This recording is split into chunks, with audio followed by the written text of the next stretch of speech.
guess what happens when this bad boy loosens up a little bit and you decide to shoot it? Ejecto suppresso, cuz.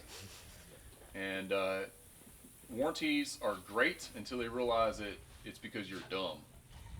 They don't warranty stupid. Okay? Times are tough these days. People ain't got the money they used to have. They can't just be like, oh, here's your new suppressor. And yeah, so make sure your shit's tight. If you're running IR, make sure your batteries are charged.